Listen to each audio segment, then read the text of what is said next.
The firelight dances across the worn wooden beams of the inn, casting long shadows that twist like memories half remembered. Can you hear it? The quiet creak of the door as it swings shut behind a figure cloaked in the night's embrace, his boots dusty from roads that have carried him far beyond the edges of any map. The air hums with something unspoken, a hush that settles over the room as all eyes turn to the stranger, his hand resting lightly on the hilt of a sword whose blade has known both triumph and sorrow. There are stories etched into that steel, just as there are stories woven into the very fabric of Middle-earth, waiting to be whispered into the darkness. Tonight, by the warmth of this hearth, one such tale unfolds, a story of courage, sacrifice, and the echoes of a battle so glorious, its name still stirs the hearts of those who dare to remember. Wherever you are right now, whether the moon hangs high over your window or the first light of dawn paints the sky, we'd love to know what hour has found you on this journey. Drop a comment below and tell us where you're listening from, and let the firelight carry your voice into this gathering of kindred spirits, because stories like these are meant to be shared, passed from one weary traveler to another, as timeless as the stars overhead. The innkeeper, a figure as steady as the ancient oak behind the counter, gestures to an empty chair by the fire. No words are needed, the offer is clear. The stranger lowers himself into the seat with the grace of someone who has known both war and respite, and as the flames crackle between them, he begins to speak. His voice is low, like distant thunder rolling over the plains of Rohan, and with each word, the room seems to shrink, drawing closer. This is no ordinary tale.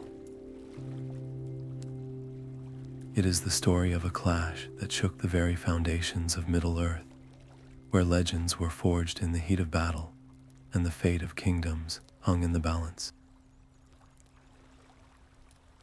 The embers glow brighter, as if eager to illuminate the faces of heroes long gone, their deeds waiting to live again in the space between heartbeats. So lean in, dear listener, and let the firelight guide you. The glorious battle awaits.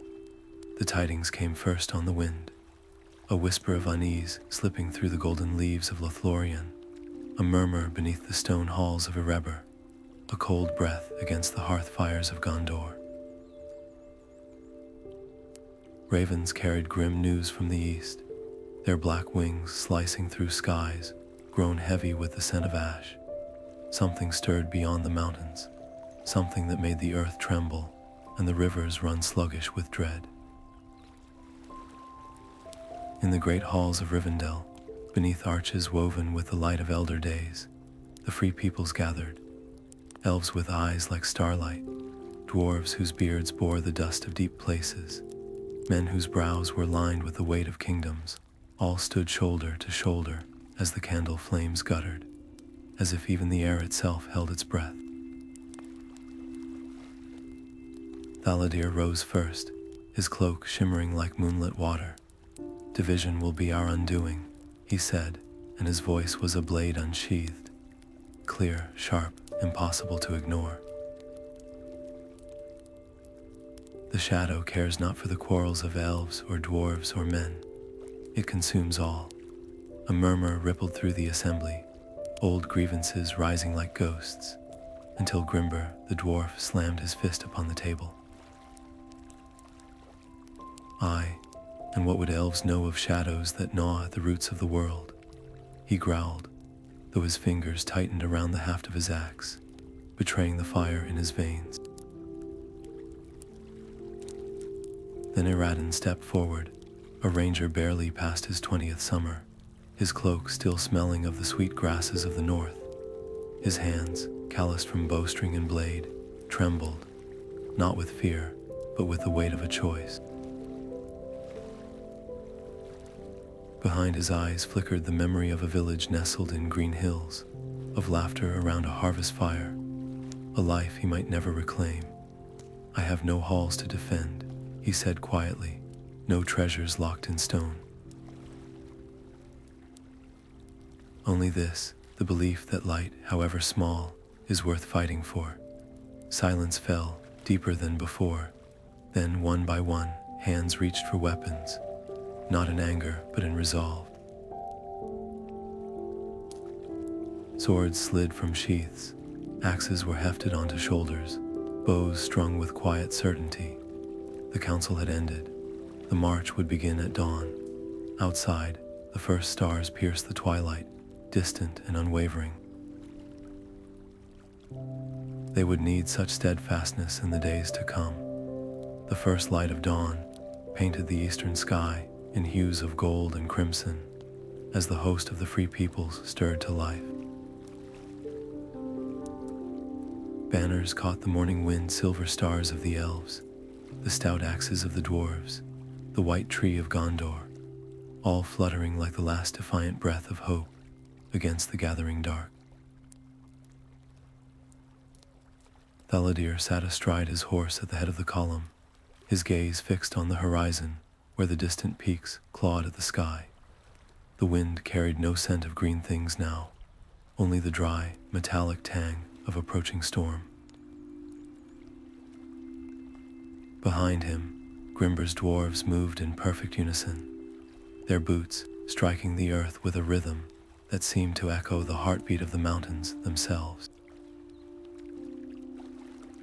There was no song among them, no boastful chants, only the quiet certainty of those who knew the weight of the road ahead. Eradin walked beside the men of the scattered villages, their faces drawn but resolute. Some clutched spears still unfamiliar in their hands. Others bore the scars of past skirmishes with orc bands along the borders. To them, he spoke in low tones, not of glory or vengeance, but of the small things. The smell of rain on freshly turned soil, the laughter of children chasing fireflies in twilight meadows. These were the fragile, precious things the shadow sought to erase, and so they marched, not as conquerors, but as gardeners stepping into the path of a wildfire, armed with nothing but the stubborn will to protect what little light remained. By the third day, the land itself seemed to recoil. The trees grew gnarled and twisted, their branches like skeletal fingers clutching at the company as they passed. Streams ran cloudy, their waters sluggish and bitter. Even the wind died to a mournful whisper, as though afraid to carry sound too far. Whispers spread among the ranks, stories of eyes gleaming in the underbrush, of shapes flitting just beyond the firelight's reach. A young archer from Dale tightened his grip on his bow, his voice barely audible. "Do you think they're watching us, waiting?" Eradin didn't answer at first. Instead, he knelt, pressing his palm to the cold earth. When he stood, his fingers were coated in fine ash. "They're not waiting," he said softly. "They're hurting." That night, the fires burned low. The dwarves kept their axes across their knees. The elves stood watch with arrows nocked, their eyes reflecting the dim glow like distant stars. Thaladir stood apart, his cloak pulled tight against a wind that carried no chill, only a creeping, unnatural warmth, like the breath of some great beast. Far off, beyond the rim of the world, lightning flickered in a sky without clouds. Not the clean, bright fury of a summer storm, but a sickly, pulsating glow, as though the heavens themselves were infected. Grimbor spat into the embers.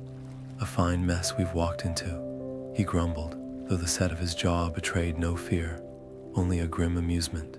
"Dwarves underground, elves in their trees, and here we are, fools all, marching straight into the belly of it. A rustle in the darkness. Every hand flew to steel, every breath stilled. Then, from the blackness, a single figure emerged, not an enemy, but a lone rider, his horse lathered and wild-eyed. He bore no banner, only a message carved into a slip of birch bark, its edges charred as if snatched from flame. Thaladir unrolled it with care, his face unreadable in the flickering light. When he spoke, his voice was steel wrapped in silk. The shadow moves faster than we feared. By tomorrow's dusk, it will be upon us. A beat of silence, then the rasp of blades being drawn, the creak of bowstrings tested one last time. No speeches were made, none were needed. The stars above, what few still dared to shine, looked down on an army that had already chosen not to win, but to stand. And that, perhaps, was glory enough. The scouts returned with their cloaks torn, and their faces streaked with ash, their words tumbling out between gasps for air. "They come," was all they needed to say. The ridge where the allies had gathered offered little comfort now. What had seemed a strong position hours before now felt like the edge of the world, with only the abyss below and a sky choked with smoke above. From the valley rose a sound like the grinding of teeth, the clatter of armor, and the guttural cries of creatures that knew neither pity nor fear. The elves moved first, their bows humming like harpstrings plucked by some unseen hand. Arrows arced through the air, silver-tipped and deadly, each one finding its mark in the writhing mass below. For a moment, the tide seemed to hesitate, shadows stumbling over their own fallen. But shadows do not bleed, they do not falter, they simply rise again, darker and hungrier than before. Grimbor's voice boomed over the din, his axe raised high. Shields, the dwarves obeyed without hesitation, their formation tightening until the gaps between them vanished, becoming a single unbroken line of iron and resolve. The first wave crashed against them like a black tide, but the dwarves held, their boots digging into the earth as if roots had sprung from their very bones. Axes flashed, not with the wild fury of battle rage, but with the precise, measured strokes of those who had spent lifetimes carving stone, knowing that a single misplaced blow could shatter everything. To their left, Eradin fought beside the men of the villages, his blade a flicker of light in the gathering gloom. He moved as though the chaos around him were nothing more than a dance he had learned long ago, each step, each strike, flowing into the next. A young farmer turned. Soldiers stumbled beside him, his spear shaking in his hands. Eradin didn't offer empty words of courage. Instead, he simply adjusted his stance to cover the boy's flank, their shoulders brushing, a silent promise that no one would fall alone. Yet for every enemy that fell, two more seemed to take its place. The line wavered, a crack forming in the dwarves' shield wall, a gasp of exhaustion from the men. Then, cutting through the roar of battle like a horn call at dawn, Thaladir's voice rang out.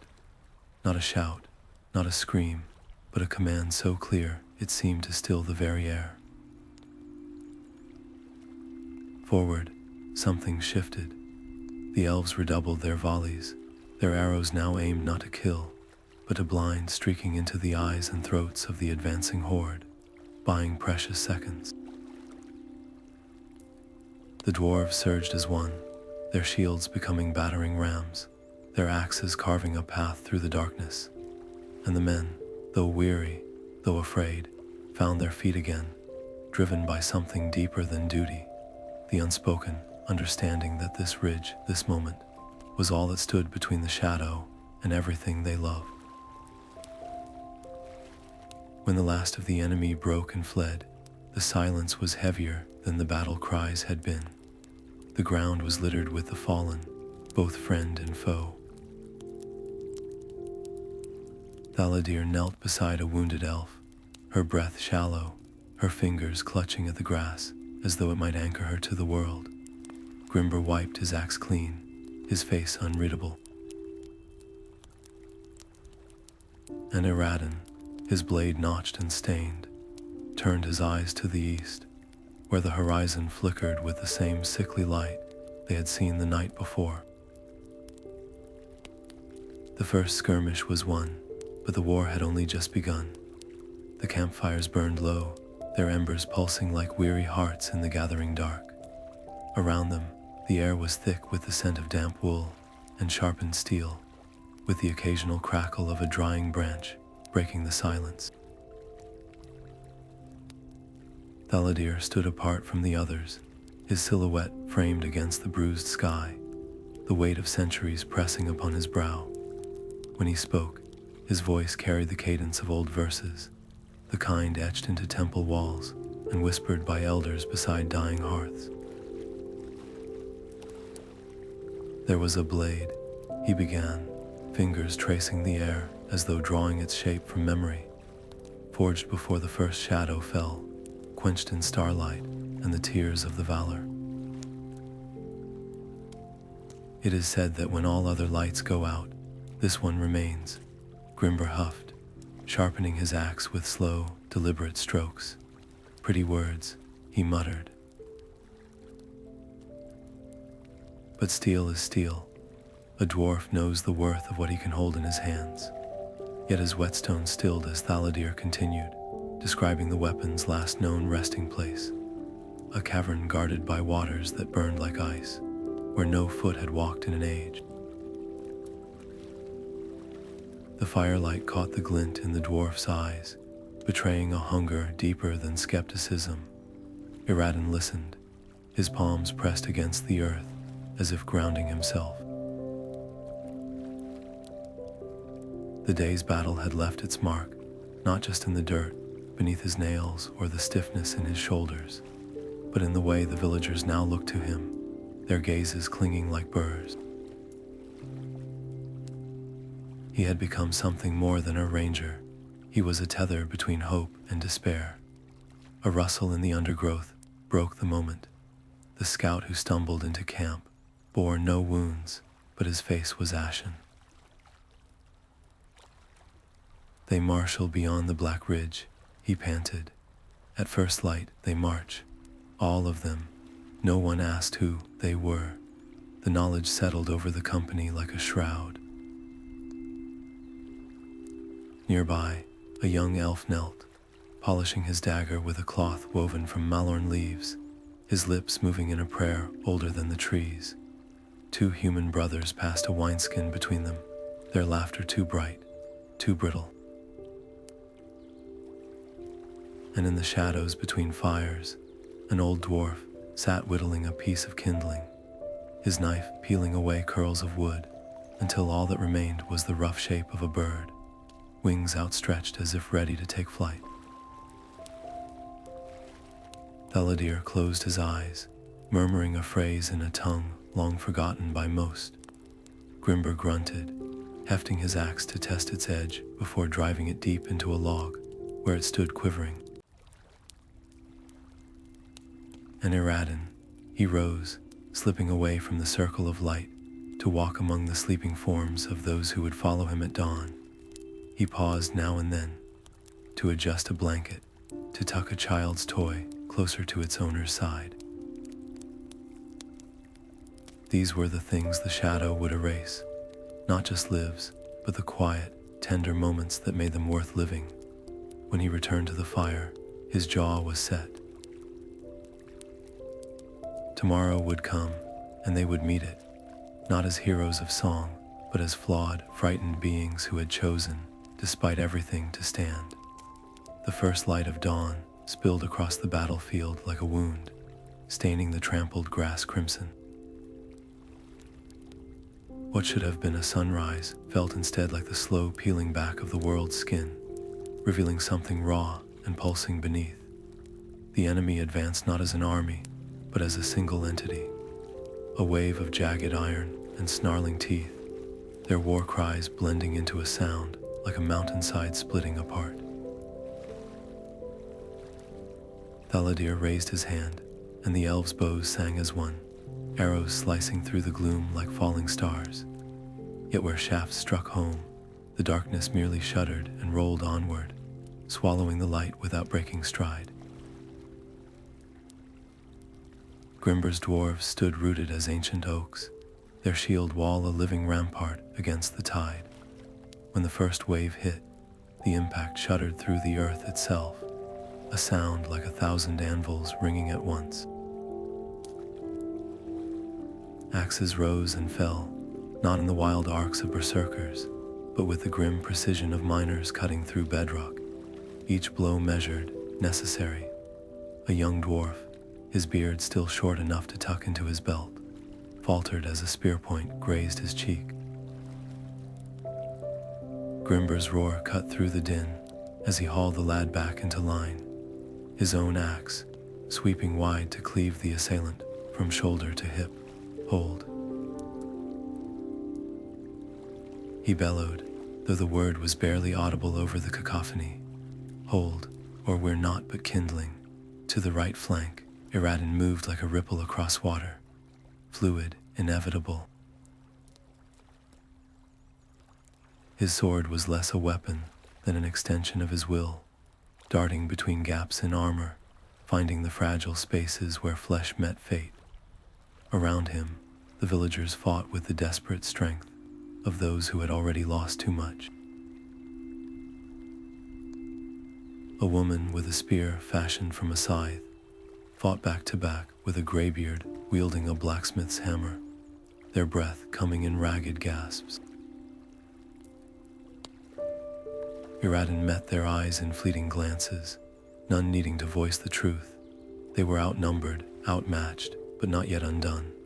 Amid the chaos, a single note pierced the clamor, an elven horn, its voice crystalline and clear.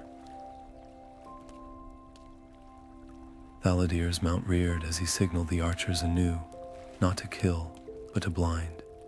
Arrows tipped with shards of mirrored glass caught the rising sun, flashing like 1,000 tiny beacons. For a heartbeat, the advancing horde flinched, their momentum stuttering as light seared into eyes unaccustomed to anything but shadow. It was enough. The dwarves surged forward, their battle cries rising above the din, shields slamming into the disoriented ranks. Somewhere in the fray, a child's wooden toy, carved in the rough shape of a horse, tumbled from a fallen soldier's pack, landing upright in the churned earth. Its painted eyes stared blankly at the sky as boots thundered past, as steel met steel, as the world trembled on the edge of a knife. The battle would not be won today. But it would not be lost either, not while hands still clutched weapons, not while breath still burned in lungs, not while the fragile, stubborn flame of defiance flickered on. And so they fought not for songs to be sung in far-off halls, not for names to be etched in stone, but for the simple, searing privilege of dawns yet to come. For the way the light might one day fall gently again on fields unbroken by war, for the chance, however slim, to turn and face the sunrise as something other than the last of their kind. The enemy kept coming, the allies kept standing, and between them, the ground grew rich with promises, some broken, some waiting to be kept. The horn's note cut through the clamor of battle, like a blade through smoke, pure, piercing, impossible to ignore. For a heartbeat, the field seemed to hold its breath. Then, from the eastern tree line, they came, riders armored in silver so bright it hurt the eyes, their mounts swift as arrows loosed from the bow of dawn itself. At their head rode a figure cloaked in white, her banner rippling like a living flame, a star upon a field of midnight, its light undimmed by the shadow's touch.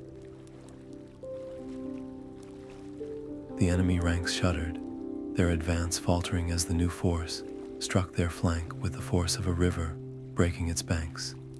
Thaladir's voice rose above the din, not in command, but in recognition.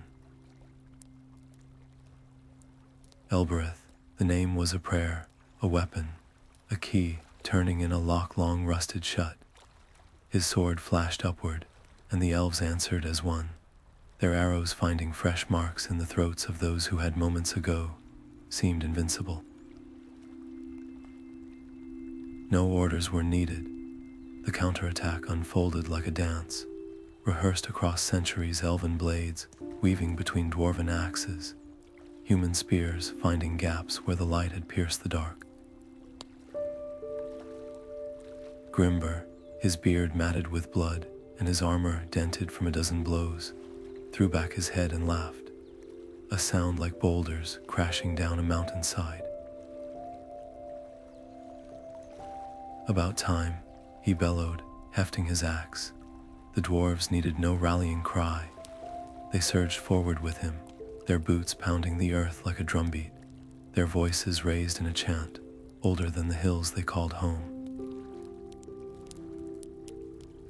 Where their shields had once been walls, they now became battering rams, splintering the enemy's resolve with sheer, stubborn force.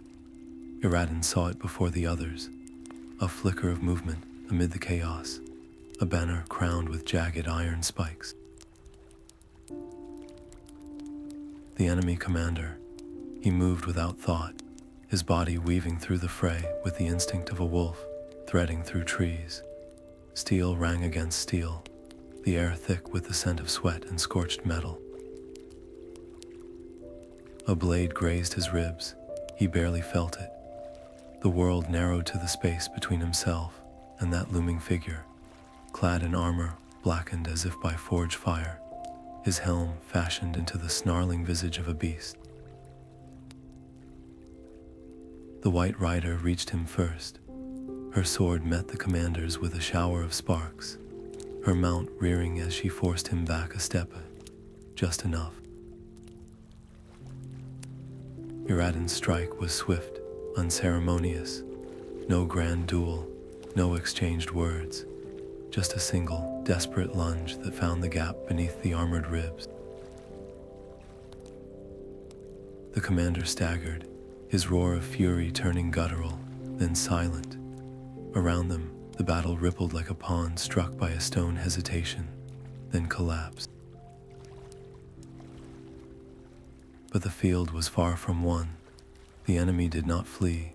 They fractured, scattering into smaller, deadlier packs, their retreat a trap as much as a surrender. The silver-armored riders wheeled, cutting off escape. Grimbor's dwarves drove the stragglers toward the elves' waiting blades, and Thaladir, his gaze sweeping the carnage, tightened his grip on his sword. "Press the advantage," he murmured, though none could hear him over the roar. "Press it now, or night falls forever." High above, a lone raven circled, its wings outstretched against a sky that had forgotten how to bleed anything but twilight. Below, the fallen lay still. The living fought on, and the earth, soaked through with promises kept and broken alike, held its breath once more. The clash of steel rang like a bell tolling the hour of reckoning as Eradin's blade met the commander's in a shower of sparks. The shadow-clad warrior loomed over him, armor etched with runes that seemed to drink the light from the air, each swing of his blackened sword carrying the weight of a mountain. Eradin's arms burned with the effort of deflection, his boots skidding backward through churned earth and trampled grass. Around them, the battle swirled, arrows whispered past, axes bit into flesh, war cries rose and fell like storm winds. But here, in the eye of the tempest, time stretched thin, every breath drawn sharp as broken glass. The commander's visor hid his face, but Eradin felt the heat of his gaze, the hunger behind each calculated strike. This was no mindless servant of darkness. This was a hunter who had broken kingdoms, who knew the art of war as a poet knew verse. A downward slash nearly took Eradin's head. He barely twisted aside, feeling the wind of the blade's passage against his cheek. His counterstroke scraped harmlessly across pauldrons forged in some forgotten hell. Then a memory, unbidden, his sister's laughter as she chased fireflies in the twilight of their village square. The way the baker's daughter had pressed a sprig of rosemary into his hand the morning he left, her fingers trembling. The weight of those moments anchored him, steadied his grip. He feinted left, drawing the commander's guard low, then pivoted, his sword flashing upward in an arc honed by 1,000 dawns spent practicing in solitude. The blade found its mark, not through armor, not through brute strength, but through the narrow gap beneath the ribs, the same flaw every warrior carries, no matter how well concealed. The commander staggered, a wet, rasping noise escaping his helm. For a heartbeat, the shadow around him pulsed, writhing like a living thing severed from its source. Then the great form crumpled, armor striking the earth with a finality that seemed to still the very air. A cry went up from the allied ranks, not triumph, not yet, but something older, deeper. The sound of a door creaking open in a house long thought locked forever. The enemy lines wavered, their advance stuttering like a river meeting a sudden dam. Shadows that had clung to the field like tar began to thin, unraveling at the edges as if the wind itself had grown teeth. Yet even as the light pressed forward, Eradin knew. One fallen commander was not the end. Somewhere beyond the smoke-choked horizon, the true heart of the darkness still beat, patient and relentless. He wiped his blade clean on the trampled grass, his breath coming hard. The hilt in his hand felt lighter now, or perhaps it was his own limbs, heavy with the understanding of what still lay ahead. The battle had turned, but the war would demand more, always more. Around him, the living gathered, their eyes reflecting not victory, but the grim resolve of those who have glimpsed the cost of dawn and chosen to pay it anyway. The cheers that rose from the battlefield were ragged things, torn from throats raw with smoke and exhaustion. Victory, yes, but the word tasted of ash and blood. Across the scarred earth, the remnants of the enemy dissolved into the east like ink, spilled in water, their retreat as silent as their advance had been deafening. The air, once thick with the clamor of steel and screams, now held only the muffled sounds of the wounded, the low moans of men, the shuddering breaths of elves, the quiet, steadfast curses of dwarves as they bound their gashes with strips of torn cloak. Thaladir moved through the carnage with the slow grace of a mourner at a vigil. His silver mail was rent in a dozen places, the links hanging loose like broken threads of a tapestry. When he found her, the elf maiden with her bow still clutched in lifeless fingers, her dark hair fanned across the mud like a shadow cast by moonlight, he did not weep. Elves seldom do. Instead, he knelt, brushing a smudge of dirt from her brow with a tenderness that spoke of centuries of shared starlit wanderings, of laughter in the hidden glades of Lothlorien. The words he whispered were not for the living to hear, but the wind carried them anyway, scattering syllables like petals over the field. Near the shattered remnants of a supply cart, Grimbor stood with one foot planted on the splintered wood, his axe resting across his thigh. Blood crusted his beard, turning the russet strands black, and a gash above his eye had painted half his face in a grotesque mask.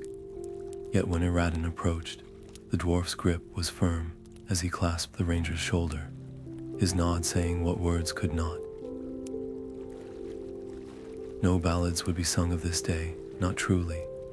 The bards would tidy it up, of course, turn the screams into verses, the terror into tropes.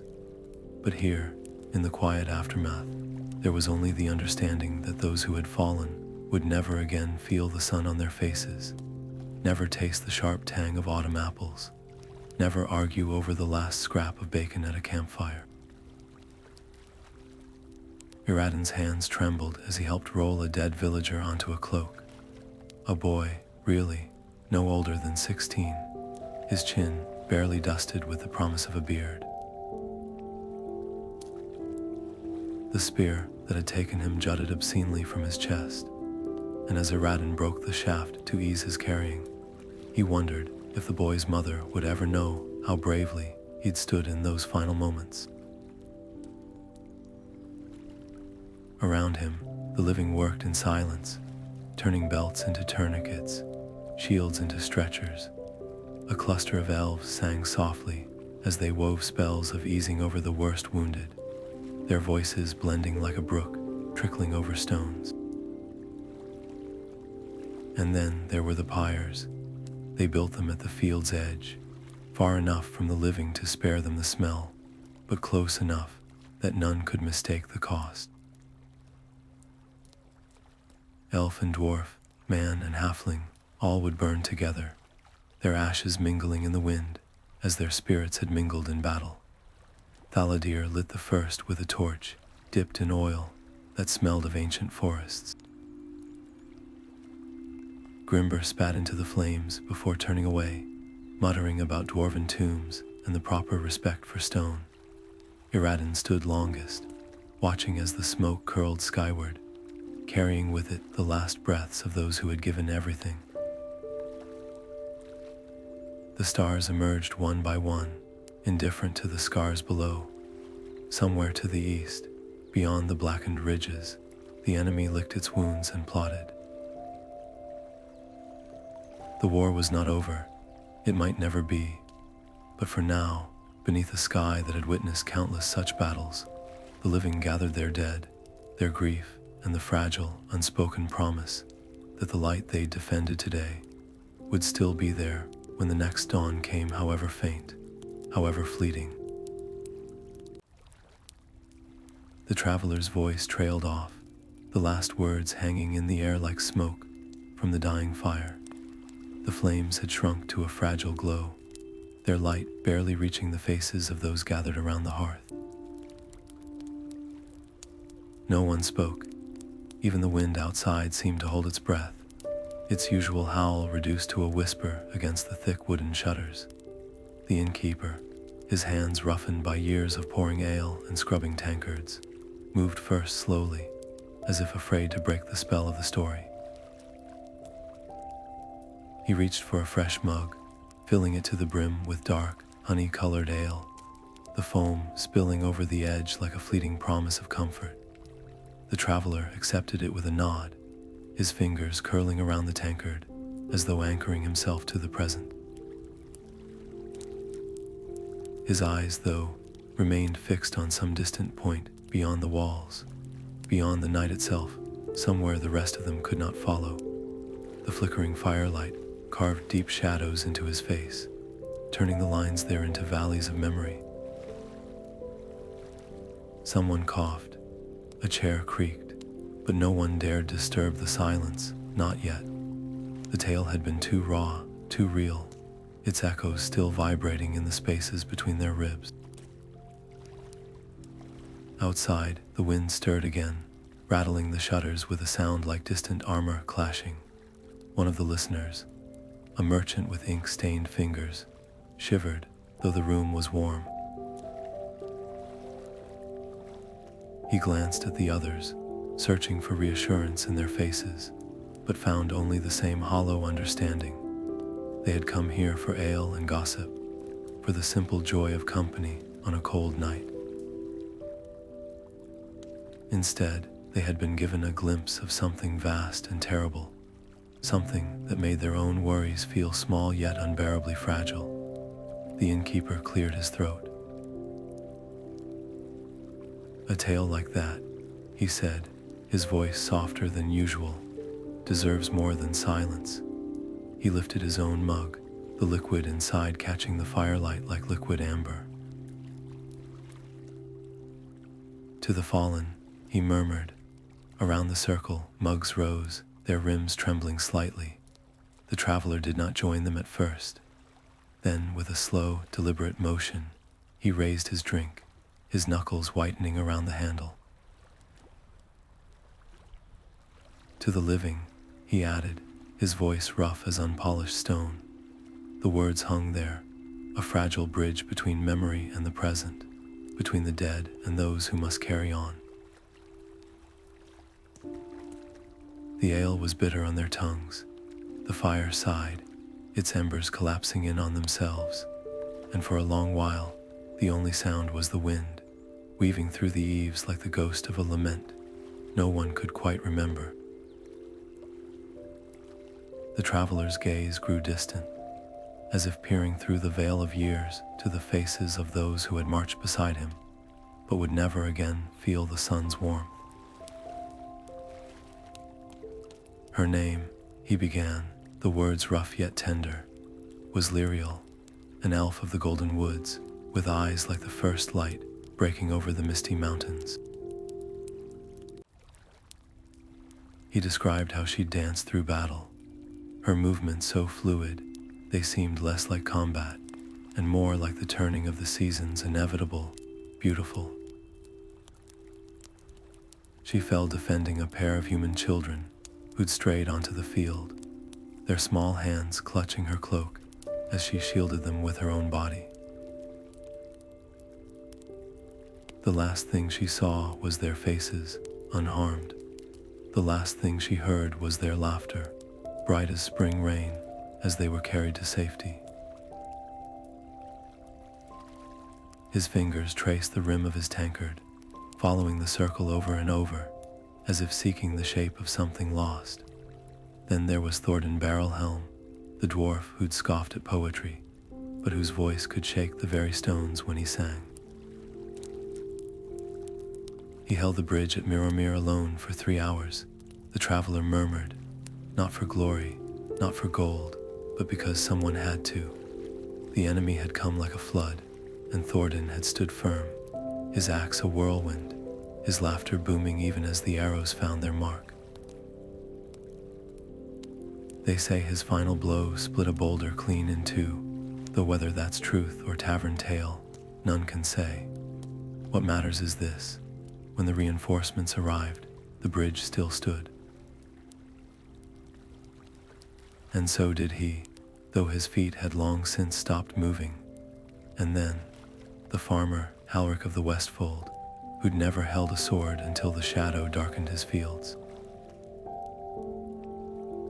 He trembled at the first battle, the traveler admitted, a faint smile touching his lips. Trembled like a sapling in a storm.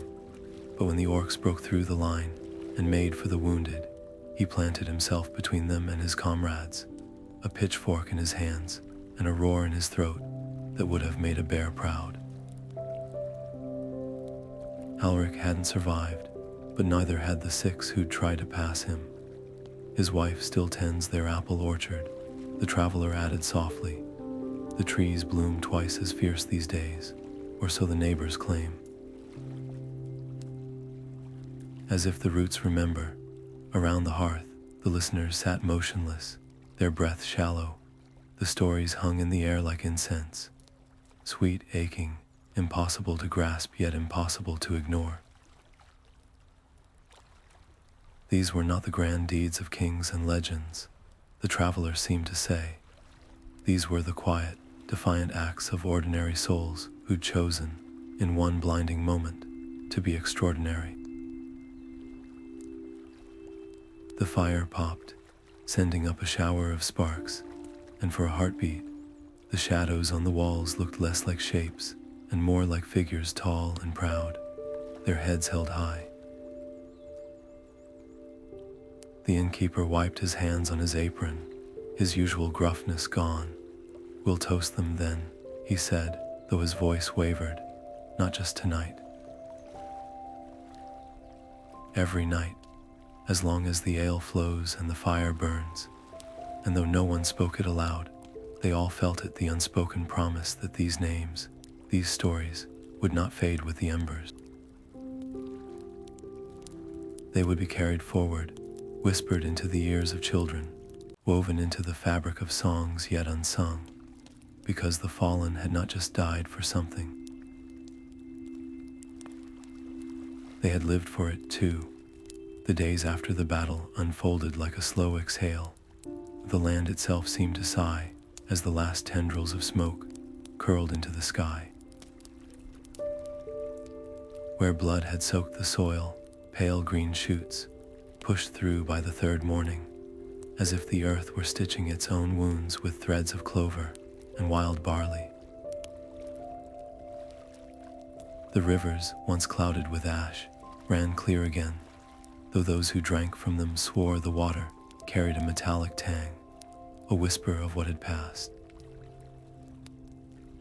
Thaladir was the first to leave. At dawn on the 5th day, he stood at the edge of the camp, his cloak mended but his face older somehow. The lines around his eyes deepened like carvings in ancient bark. His people gathered around him, their voices weaving a lament for the fallen, not a dirge, but something lighter, sweeter, as if remembering the joy of those lost rather than the weight of their absence. As they vanished into the trees, their song lingered, blending with the rustle of leaves until the forest itself seemed to hum with their farewell. Grimbor's departure was less ceremony, more practicality. He inspected every dwarf's pack himself, gruffly adjusting straps and redistributing supplies with the precision of a quartermaster. No sense dragging dead weight, he grumbled, though his hands lingered on the belongings of those who wouldn't be making the journey home. The mountains called, and his people answered, their boots striking the stone roads in perfect unison. But if their beards were flecked with more silver than before, their laughter, when it came, was just as loud, just as defiant. And Eradin, he remained. The villagers looked to him now with a quiet expectation, their faces gaunt but hopeful. A child pressed a wooden sword into his hands one evening, its blade whittled crudely in imitation of his own. He'd meant to leave, to vanish into the wilds as rangers do, but the weight of that toy weapon anchored him. So he stayed, teaching farmers how to hold a spear, showing shepherds how to read the land for signs of danger. The people began calling him Storm Shield, though he winced at the title. There was no shield, he thought, watching the horizon where the darkness had retreated. Only the fragile, stubborn will to stand before the storm and say, "Not here, not today." The wall around the village rose stone by stone, each rock set in place by hands still shaking from battle. The forge fire burned late into the nights, not for weapons now, but for plowshares and hinges. And sometimes, when the wind was right, the scent of apple blossoms drifted from Halrich's orchard, a sweetness so sharp it caught in the throat. The shadow had been pushed back, not broken, but for now, under skies that remembered how to blush at dawn, that was enough. Time has a way of turning blood into ballads, of smoothing the jagged edges of memory, until even the bitterest losses gleam like polished stones in a bard's palm. The glorious battle was no exception. In the great halls of Minas Tirith, where the banners of Gondor hang like frozen waves, minstrels sing of Thaladir's silver blade, cutting through shadow, their voices rising to the rafters as hands clap in time with the drum's steady heartbeat. In Dale's bustling taverns, where the ale flows as freely as the river running, merchants trade tales of Grimbor's unbreakable shield wall, each retelling adding another layer of embellishment. Some swear he held the line alone for a day and a night, his beard braided with the arrows he'd plucked from the air. And in the quiet villages tucked between the rolling hills of the Westfold, there, children chase each other through sunlit fields, sticks clutched in grubby hands, their laughter ringing as they argue over who gets to be Eradin this time. I shot the Black Commander, one insists, miming an arrow's flight. No, I did, with my magic sword, another protests, brandishing a branch still sticky with sap.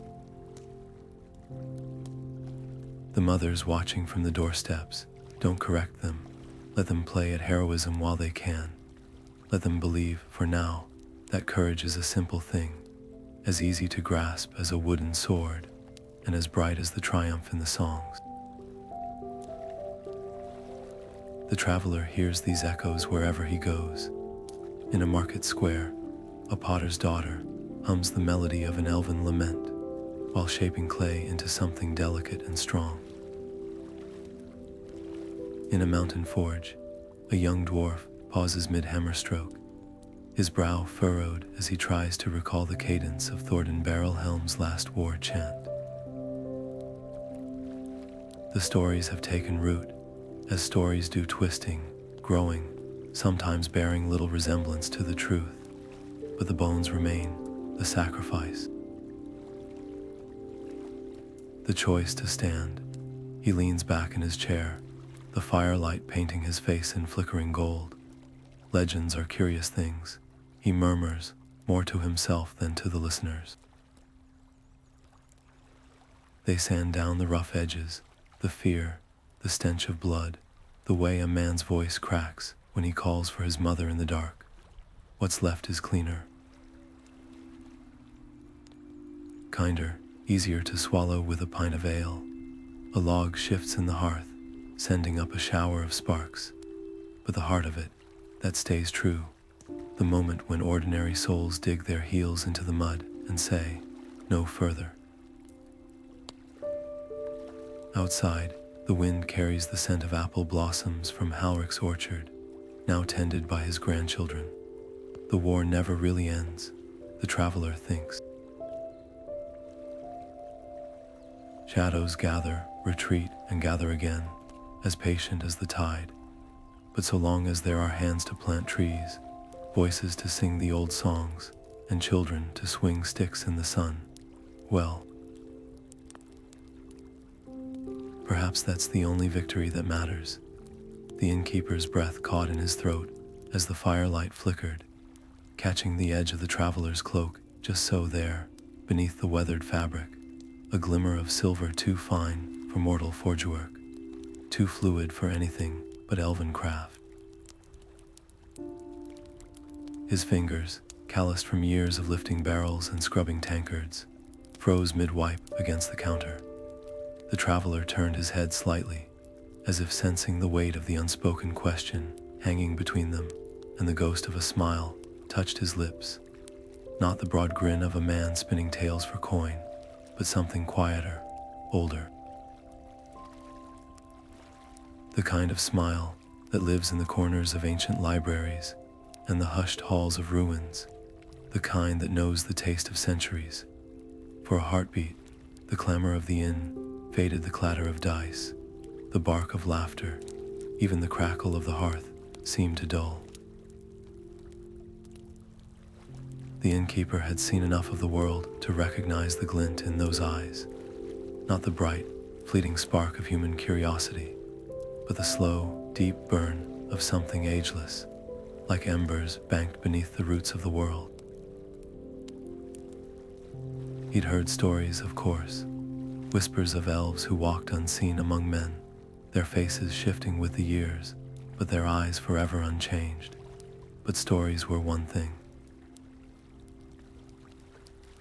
This was a secret sitting at his bar, sipping ale like any other patron. The traveler lifted his tankard, the motion effortless, as if his body remembered a time when such vessels were carved from living wood rather than clumsy clay. "You've a keen eye," he murmured, his voice so low it might have been the wind sighing through the rafters. The words weren't an admission, not quite. But they weren't a denial either. The innkeeper swallowed hard, suddenly aware of the weight of the moment. To speak might break the spell. To stay silent might mean losing the truth forever. Around them, the inn carried on, oblivious.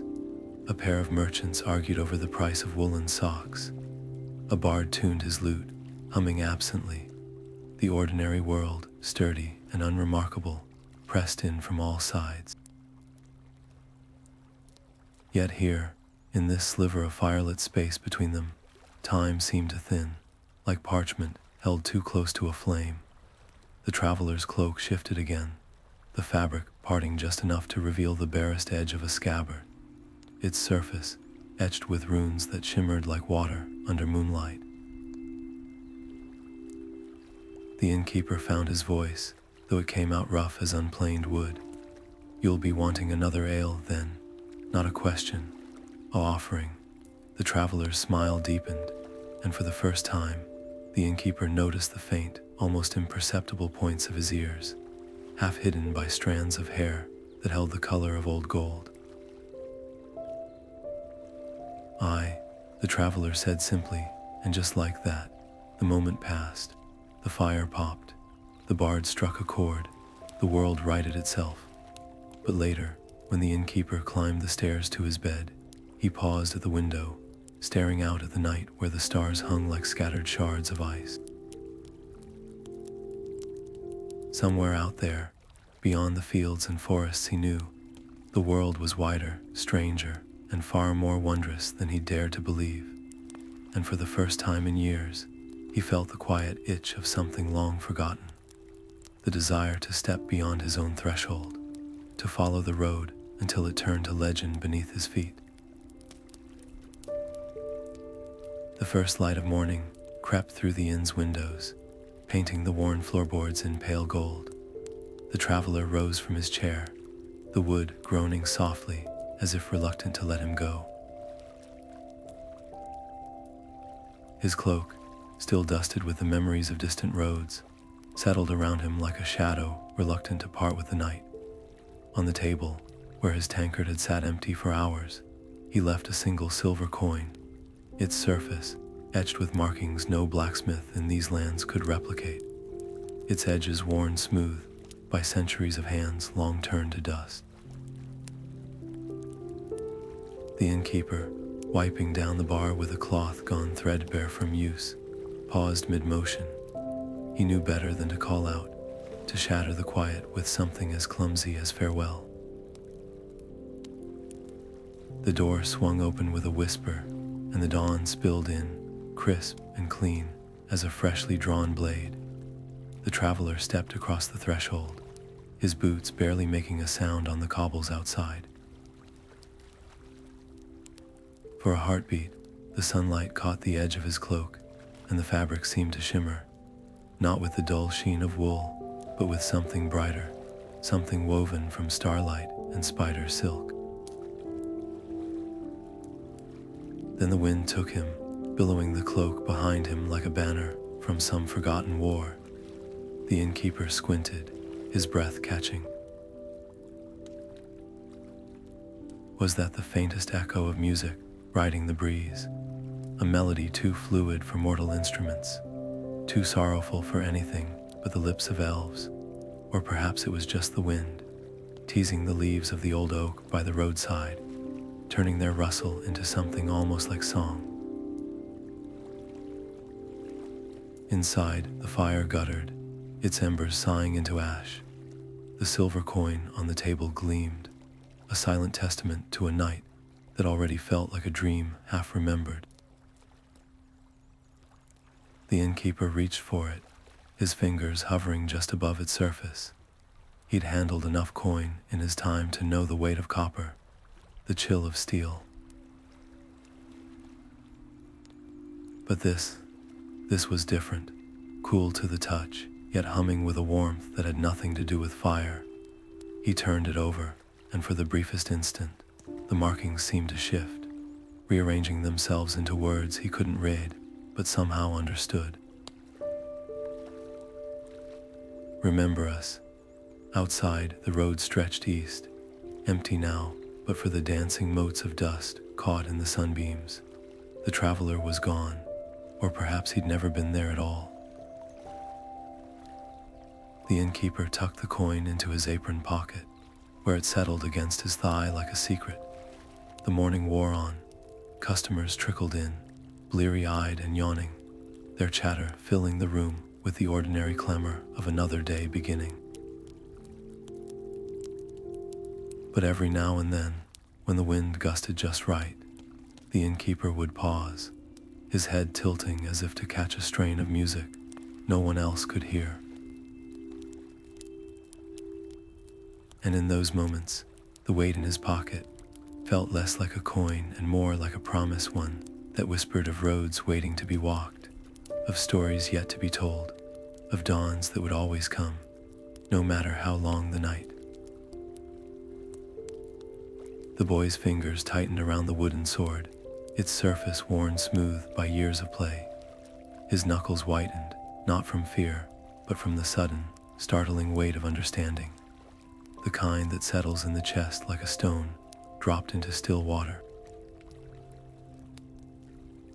Across the room, his father watched, the lines around his eyes softening into something between pride and sorrow. He'd seen that look before, in the faces of men who'd returned from battle with shadows clinging to their cloaks. Not all heroes wore shining armor. Some carried the weight of stories too heavy for song. The innkeeper said nothing as his son swung the sword in a clumsy arc, mimicking the traveler's descriptions of elven blade work. There was no need for words. The firelight, the hushed reverence of the tale, the way the boy's breath hitched when Eradin drove his sword home. These were the embers that would smolder long after the hearth had cooled. Stories like these didn't just live in the past.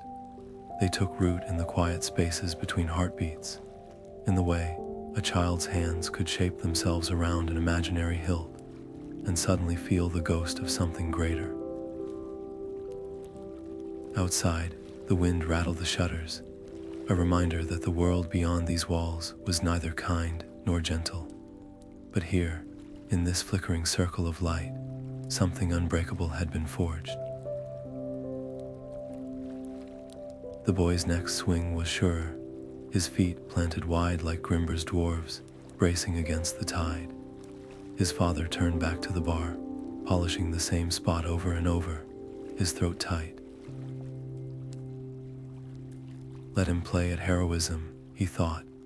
Let him believe, for now, that courage is a thing you can hold in your hands, simple as a wooden blade. The darkness would come soon enough. And when it did, well, the innkeeper glanced once more at his son, now lost in a world of imagined battles and glory. The stories had done their work. The seed was planted. That was all any of them could hope for. The road stretched before him, a ribbon of packed earth, winding through fields gone wild with neglect. The traveler's boots left no imprint, as if the land itself hesitated to claim his passage. Dawn had long since bled into midday, but the light felt thin here, diluted by the memory of older, darker things. To the east, the horizon crouched under a bank of clouds, the color of tarnished silver, not the soft gray of rain, but the dull sheen of something waiting. His fingers brushed the hilt of his sword, the leather grip worn smooth by centuries of such pauses. The weight of it was familiar as breath, as heartbeat. A rustle in the undergrowth, not wind, not animal. The traveler didn't turn. He'd known they were there since the first mile, their footfalls clumsy with hunger, their breath sour with the metallic tang of corrupted flesh. 5 of them, maybe 6. He exhaled slowly, feeling the ache in his shoulders, the old wound along his ribs that never quite healed. Age was a curious thing for his kind. Not a weakening, but a slow crystallization of purpose. Every scar, every stiff joint, was a lesson etched into flesh. The first attacker lunged from behind, a jagged knife aimed for the space between his shoulder blades. The traveler stepped left, his sword clearing its sheath in a single motion, too fluid to follow. Steel met bone with a sound like a branch snapping in winter. The others came then, a tangle of limbs and rusted weapons, their eyes hollow with a malice that had forgotten its own origin. He moved among them like a man wading through tall grass, methodical, unhurried. A sidestep here, a pivot there. His blade flickered, precise as a scribe's pen. When it was done, he wiped the sword clean on a tuft of witchgrass, its purple flowers trembling as if in apology. The bodies at his feet dissolved into the earth faster than they ought to have, the soil drinking them down like water. No mourners would come for these. No ballads would be sung. That was the true nature of the war. Not grand battles beneath banners, but silent, inglorious skirmishes on roads no map remembered. The traveler sheathed his sword and walked on. The clouds to the east had thickened, their underbellies bruising toward black. Somewhere beyond them, beyond the mountains and the ruined watchtowers and the rivers that ran backward in their beds, the shadow stirred. It always did, but so did he. His steps might be slower now, his hair threaded with more silver than gold, but the fire in his chest burned undimmed. Let the darkness gather. Let it whisper his name in the hollows where lost things festered. He would meet it, as he always had, not with a hero's flourish, but with the quiet, unyielding certainty of a man who had long since learned the difference between victory and perseverance. The road curved ahead, vanishing into a copse of birch trees whose leaves shivered as though sharing a secret. The traveler adjusted his cloak, the fabric whispering of starlight and forgotten vows, and stepped into the dappled shade. Behind him, the first drops of rain began to fall, washing the blood from the grass. The land remembered, and so would he. The fire in the inn has burned low, its embers pulsing like the last slow heartbeats of the tale itself. Around the hearth, the listeners stir, their faces half lit by the fading glow, some blinking as if waking from a dream, others sitting perfectly still, their fingers curled around empty tankards, as though clinging to the weight of what they've just heard. The traveler's chair sits empty now, but the air still hums with the echoes of his voice, the way a struck bell lingers long after the mallet has fallen. A child, the one who'd clutched the wooden sword so fiercely, tugs at his father's sleeve. Will they be all right? He whispers, his brow furrowed not with fear, but with the solemn concern of someone twice his age. His father hesitates, his calloused hand resting on the boy's shoulder. He could lie. He could say yes, that every battle ends with sunrise, that no one ever has to choose between standing or fleeing ever again. But the story deserves better than that. Not all of them, he admits softly, but enough to keep the light burning. Across the room, the innkeeper sweeps the ashes from the hearth, each motion deliberate, almost reverent. He's lived long enough to know how stories work. Some will leave here tonight and forget by morning, the tale dissolving like mist under the midday sun. But others will carry it with them, tucked into the quiet corners of their hearts, like a shard of flint, waiting for the right moment to spark. A farmer might pause mid-plow, remembering Halric's sacrifice, and stand a little straighter. A blacksmith might hammer his steel with newfound purpose, thinking of Thordin's unbroken stance. And the boy with the wooden sword, he'll swing it tomorrow with a little more conviction. His play no longer just a game, but a rehearsal for a moment he can't yet imagine. That's the magic of such stories. They don't end when the words stop. They sink into the soil of who we are, taking root in ways even the teller can't predict. Outside, the wind carries the scent of damp earth and distant rain. The road stretches east, empty now, but for the occasional scuff of a boot or the rustle of a cloak as the last patrons drift into the night. Somewhere beyond the village, beyond the fields and the forests, the shadow still waits. It always does. But so do the stories whispered over campfires, hummed by mothers to their children, etched into the handles of well-worn tools.